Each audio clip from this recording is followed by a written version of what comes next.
I know I'm going to talk to you about Trans-Amazonia in a second, actually. Is it Trans-Amazonia? Yeah, Trans-Amazonica. Amazonica, there you go. Yeah, so it's a road up in the north of Brazil, which was sort of built during the 1970s as a way of opening up the region to development. But it ended up sort of screwing it over quite interestingly. So, I mean, interestingly is the wrong word, but it's how do I put it? The unintended consequences of development are something that I hadn't really appreciated before. And what exactly is development, in our modern day world? Yeah. And I think the big thing for me on that, actually, Charlie, was that, I'd read about the Amazon before I left. I'd read that it was in trouble, but we sort of cycled along this road and I'm like, where the hell is the Amazon? For a long time, I think when you have development, when you have roads especially, it really does open the way up for devastation and destruction. And it just made me really question the amount that I consumed, because things like beef, like the cattle ranches out there are huge, soya, palm oil, gold. I never really understood where gold had come from. I knew it was mined, obviously, but when you learn about the mercury that's put in the water to sort of extract the gold, and that's the water source that local people are using, they're fishing in.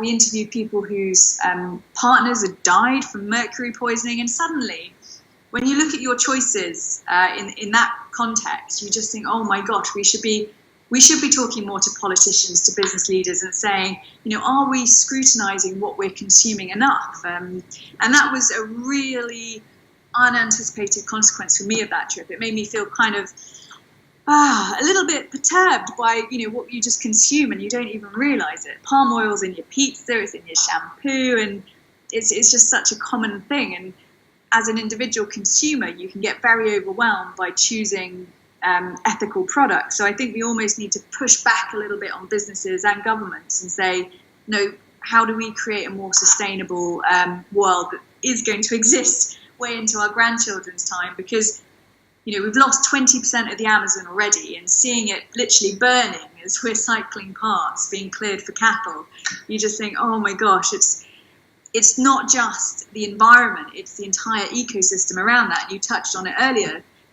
We live in such symbiosis with the environment and the people around us. And what really fascinates me as well is the human impact. So you've got amazing indigenous cultures, and their ways of life are being completely altered, be that through gold mining or dam building or deforestation. And in a sense, I almost felt at times that the more we're attacking the jungle, the more it is like an indigenous cultural genocide, I suppose. Yeah. Absolutely. I mean, and certainly, in places like Borneo for the rainforest, where, going back to palm oil, because it's a double whammy, because in a sense they get two incomes, because they get an income from cutting down the trees, so you've got the lumber and the timber and so on, so you get money for that. But then, of course, then you make more money by putting palm oil there. So you're getting two incomes. And unless there's actually there's conservation can work alongside local communities and give local communities another option, as to how they can, make money locally. And see, it's a tricky one, because you can't be too condescending, how people do things locally. But obviously that's the challenge of a lot of NGOs and a lot of companies, and people like Ashley doing her Orangutan Foundation in Borneo, and she's been there for 30 odd years. But it's incredibly important that the local populations are taken into account as well. So it has to kind of be both. Whereabout were you in the Amazon? Where did you start? So we started in Belém in Brazil, and we sort of went on the Trans-Amazonian Highway and crossed into Peru. And then in Peru, we were taking boats and small planes to the headwaters of the Amazon, places like the Purus River, which was just incredible, and stayed with some of the indigenous communities there. But to your point about education and things like that, I think one of the things that I took away was that actually we need to sort of make a tree worth more alive than dead. And it was really interesting doing this documentary, because if you've got a family to feed, and I include my own here, yes, if that was an option available to me and I didn't have many other options, I would cut down a tree, because you get 15 grand for a tree. And when you see trees all around you, like, why shouldn't you? And likewise, we talked to a cattle rancher, and I said, are you aware of the impact that this is having on the environment? And he said, yes, I am, but you've also got to remember that the government brought me here at the end of the 1970s, early 80s, as a way of developing my country. And I was hailed as a pioneer and a hero, and now I'm being vilified. Yeah. And all I'm doing is just my trade that I've done for years. And you're coming in and seemingly criticizing. And I found it really interesting hearing both sides of that argument, because at the end of the day, I think it's more nuanced, isn't it? It is, and it comes down to economics. I think conservation, for it to be a success, we need to make an economic case for it. And that is where I'm sort of struggling at the moment. So I come back and I can talk about what's going on in the Amazon. And I'm like, any ideas are welcome, because I think that's where we make more money. Like ecotourism.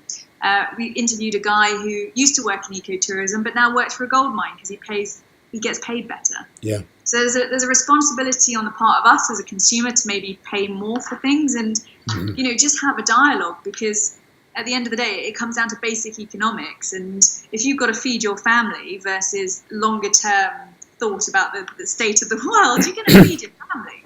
Yeah. So I think this is very much a global problem, and you're bang on. You can't come in and say this is the way to do it. You need to let the solutions come from within the country, and just sort of aid in terms of internationally, as best we can. Yeah. And keep raising the profile. I think that's what we can do. We just got to do our best, but we obviously ignoring it is not an option. I mean, that's hang on. But tell me a little bit more about the documentary. When's it coming out? So it should be coming out at the end of the year. It's going to be on CBC in Canada. Al Jazeera have just picked it up. So as for the air date on that, I'm not quite sure. Right. Fox, and it's been on the Travel Channel in Spain. So yeah, it's kind of a European distribution, and it will sort of be trickling out over the next few months, I think. How have you found coming back this time? Is it you got the blues, or do you find it? How do you find that transition?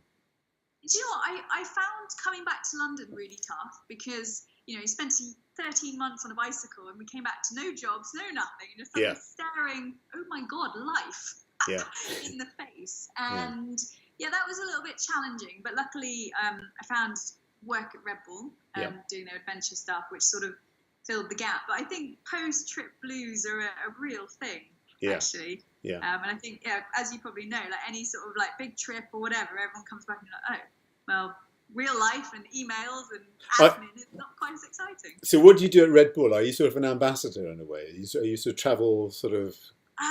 No, so I'm literally freelance for them, doing I'm called their adventure editor. So I commission, edit, and receive pitches for various types of adventure content. Okay. So looking at trends in the adventure world, and it's a fascinating job. Really enjoy it. Good. But do balance that with sort of my adventuring, because trying to make a living out of an adventure, I think, unless you're around, I'll find. What next, Pip? What are you looking at? Are you kind of got any? Yeah. So teaming up with two women who I really admire, Laura Bingham and Ness Knight. Oh yeah. And we're going to hopefully go to Guyana to canoe a river that's never been canoed before, in a part of the world that's not really, I don't think there's been a colour photo of the area. So it's definitely my most challenging trip coming up to date. I'm not a canoeist, so I'm frantically learning. And it's also one of those expeditions where if you don't prepare, you're gonna put yourself at risk and your team members. So it's one that I'm approaching with a lot of caution, Charlie. I'm very nervous about it, but I think if we can pull it off, it will be a really interesting journey. And also, it's a part of the jungle that's really untouched. It will be pristine. The animal life, it's just meant to. It's been described to us as sort of Disneyland on speed for the animal. Oh, really? So great. Really looking forward to that. And when do you reckon roughly? When's that? That will be February. If we are properly trained up to the hilt and can wield a machete with ease. Are you? I mean, how do you attach any sort of charities stuff to this at all, or not? I mean, just do you I mean, or do you go to a bit of fundraising? I mean, how do you do this? You do, or it's basically out of your own pocket, you just work and go. Yeah, so we're talking to brands at the moment to try and get sponsorship. We're also talking. We'd all love to do it for charity. So we're sort of trying to decide amongst the three of us where that goes at the moment. Yeah. But I think my first cycle, we did it for Sane, and having a charity angle really actually gives you that motivation on the down days when you're like, oh my God, I want to give up. Yeah. But you're like, oh no, everyone's paid in to like charity, and if we give up now, we can't. Yeah. Again, I think on this river trip, if it's proving dangerous or life-threatening in any way, it's probably not worth just digging deep. It's a slightly different kettle of fish. For me, it's like adventure with a purpose. If you can do it something greater than yourself, if that makes sense. Yeah. So it's not all about the great I am. It's always more appealing for me. Yeah, great. Now I'm just going to look down my list. Yeah, happiest travel memory. Oh, that's a tough one. That's unfair, isn't it? That is a. That's a. Yeah. We went to stay with the Munduruku tribe in Brazil, and we witnessed an ancient fishing ceremony which had never been seen before. Never been filmed before anyway. And then basically involves the men going out and putting a toxic tree root into the water, and it kills all the fish. Wow. So it's super poisonous, and this root is used to commit suicide in indigenous communities there. So it is not to be messed with. Yeah. So at 3 a.m, all the men buggered off on their boats to drop the water and do the fishing, or drop the root and do the fishing. And I stayed behind with the women. So my crew was entirely male. I was the only woman. And it was one of those moments where I'm like, oh my God, everyone I know and I can speak to in English has gone. I can't speak the local dialect. I'm completely on my own. But I never felt alone for one moment. They were so welcoming. They taught me how to use a machete to descale a piranha. The kids were like showing me the ropes of like cooking and how to salt a fish. And it was just one of those things where actually language barriers, culture barriers, it didn't matter. I just felt part of a community, and we were all preparing this fish feast for the community. And yeah, I just felt really like I belonged and really part of something. And I think what I took from that is that's something that we miss, I think, in our society, because we go into our homes, we shut our door, and we've lost, I think, very much that sense of our neighbours, our community values. And I don't think we're as happy for it. So that was probably one of my happy moments. I'm glad I asked that, but that's a great answer. And I mean, was there a particular tribe? It sounds like they may be the tribe that, the indigenous people that you've met along your travels. I mean, was that one of the strongest connections you've made, or are there other? Because we spent a fair few days in the Munduruku tribe, and we stayed with the chief, and I don't know, it was just. I think it's as much about how you approach a community as what you get out, you put in a sense. And I think with that fishing ceremony, it involved being covered in like a sticky white tree resin for the fishing ceremony to be a success. So literally, it's like a giant kiss chase. The entire community have it's basically like rubber, and you're smearing it on each other's faces. The men go after the women go after the men. Yeah. And it was just the ability to make a fool out of yourself, to get involved, yeah. to have a giggle, have a laugh. And I think, I came out looking like a swamp monster. My hair was like completely covered in gummy resin. I was trying to wash it out in the river. Yeah. They found this hilarious. They all came to help. And you just think, it doesn't matter, like language barriers or whatever, just like muck in and have a laugh. And I think people really warm to that.